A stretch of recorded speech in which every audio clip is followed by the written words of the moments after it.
Hello and welcome back everybody to another Tennshadow video. Today we are in lesson 10 in the IFR series from FS Academy. This lesson we're going to learn a little bit about Enroute navigation. We'll be using VORs, and actually we got a new aircraft today. It's a twin engine, a DA62. Let's get in.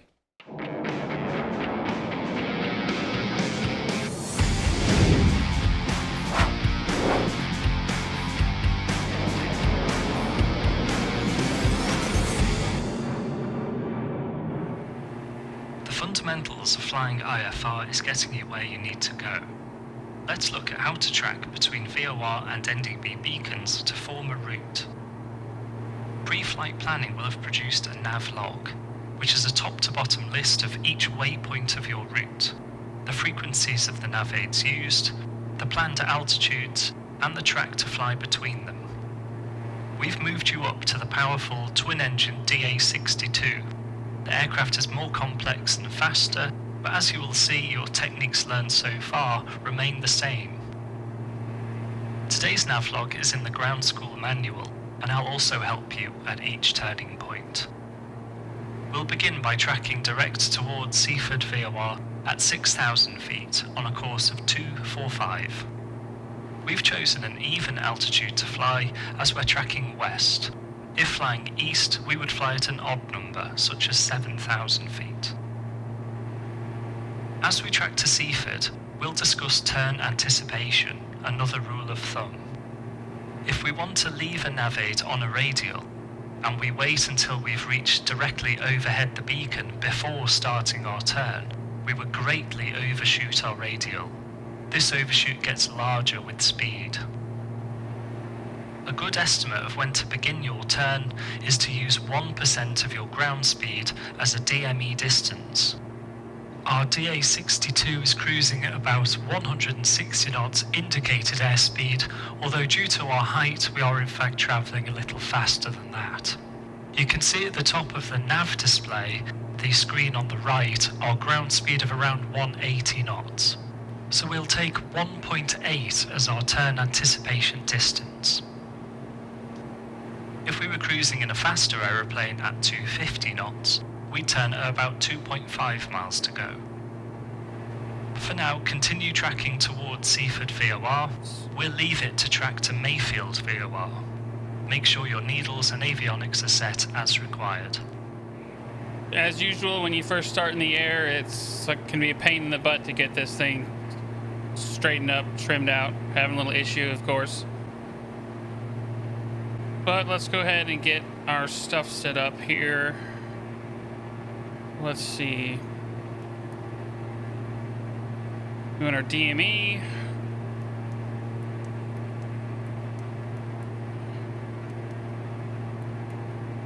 I want ADF there.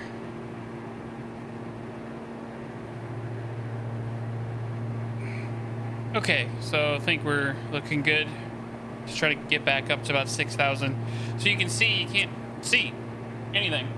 Nice, true IFR weather. So we got about 12 miles to go. This lesson is going to be a lot of silence, really. So I'll cut some parts. It's probably going to be overall a shorter lesson. That's assuming we can pass it.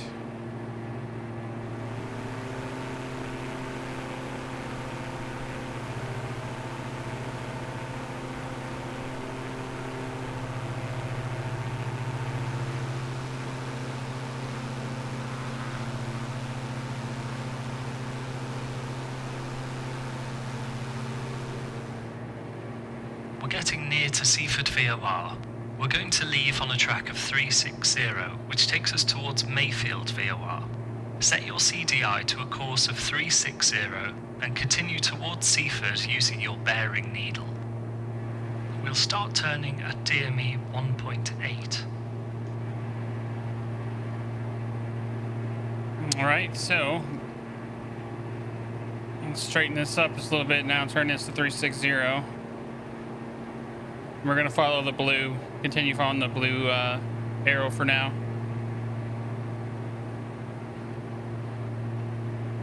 Now our ground speed is, well,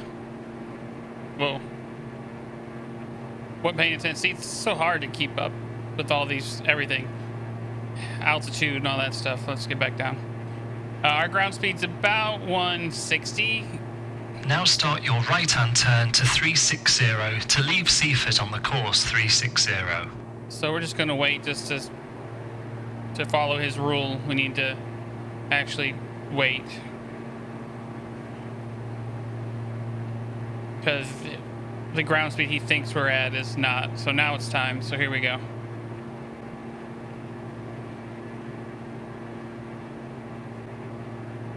Alright, that should be, hopefully that's a good bank angle.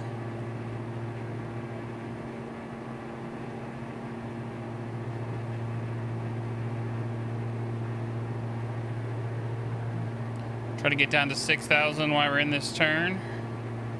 Alright, start pulling back. And let's start to level it out. Right. And look at that, I went right back up to 61. Ugh.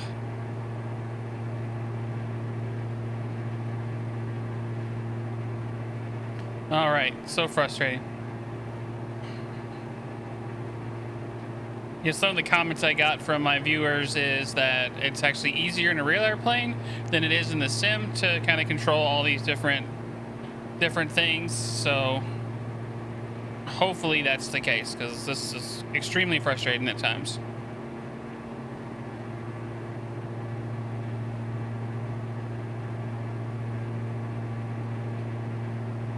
But it's fun learning anyways, so either way. Alright, so I think according to the manual, we're about, and it's like a 15-mile leg. We're now tracking 360 from Seaford VOR. We will now swap the Nav1 frequency to 117.9, which is Mayfield VOR. There we go. Click the Nav1 swap button, tune, identify and display, and track course 360 to Mayfield. We are there.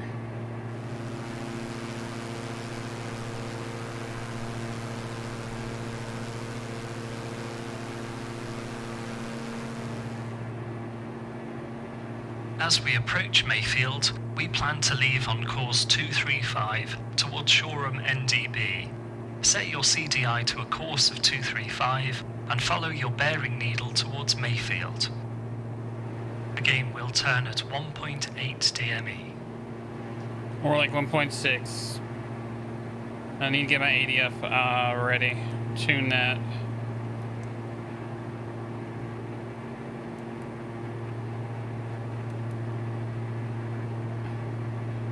Alright, so ADF is tuned. So we'll be turning about 1.6 DME instead of 1.8. Here's our turning point, so turn left to leave Mayfield on course 235.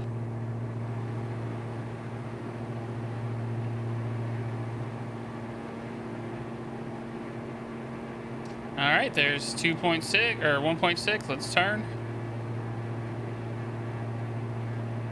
Let's try to keep us at a decent altitude on this turn.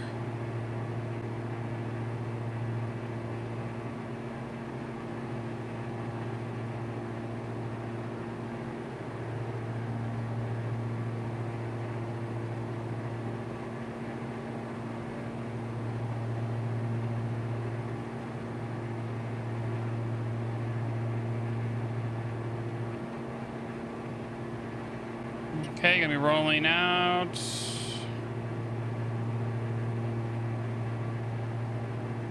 All right, here we go. Not too bad.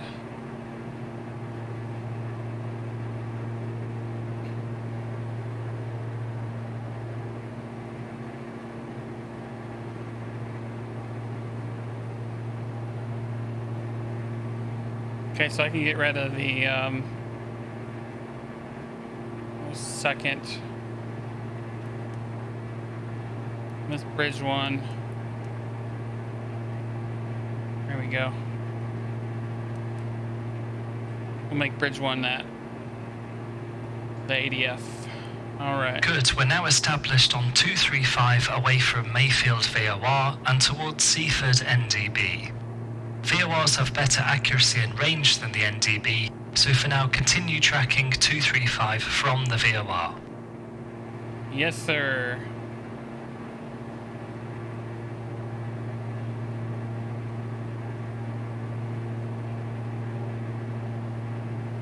Missed it. Missed the line just a bit.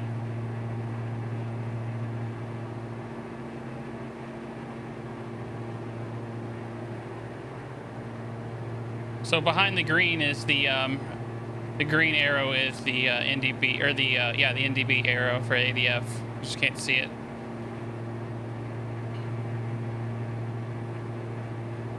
Let's try to get back on course.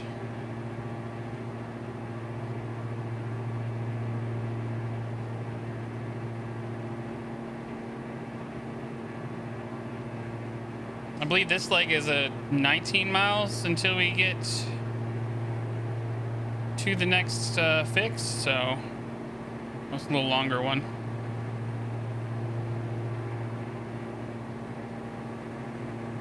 Now that we're getting closer to Shoreham NDB, we'll transition from tracking the VOR to tracking the ADF. Shoreham NDB is frequency 332, so display with your bearing needle. Shoreham's at around Mayfield, DME 19, so there's still a little distance to go. Tune, identify and display Shoreham NDB. Okay, so we already got that shown. I'm not sure the best way to remove it, so if I just change my course and get it out of the way, you can see the arrow. I'm sure that I'm almost positive that's not the correct way to do it, but there you go. There it is. We can see from our Mayfield VOR DME distance that we're approaching Shoreham NDB. As the last leg of our route, we're going to leave Shoreham on a course of 150. As we know, Shoreham is at 19 DME from Mayfield VOR. So to turn at 1.8 before 19, start your left turn to a course of 150 when you see 17.2 DME. We're also going to anticipate this turn, so turn now to leave Shoreham on a course of 150. Alright, we will in just another sec or so.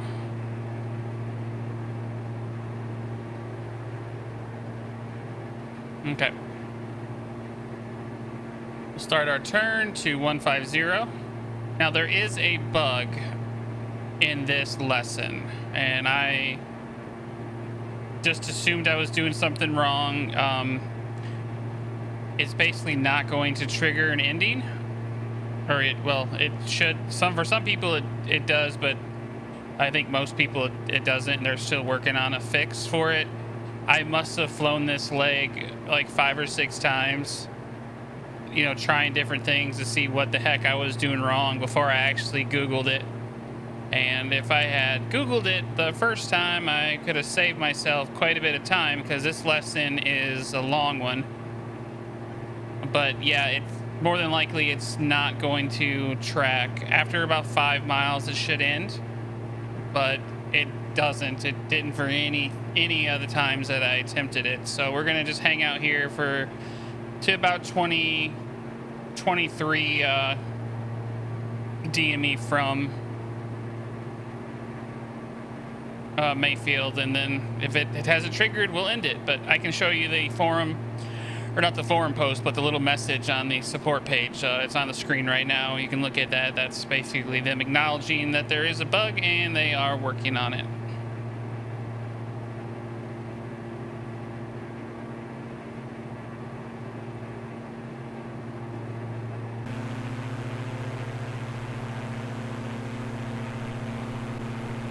Alright folks, thanks for watching. I think my instructor fell asleep, so we're going to call this one done, and I'll see you on the next one.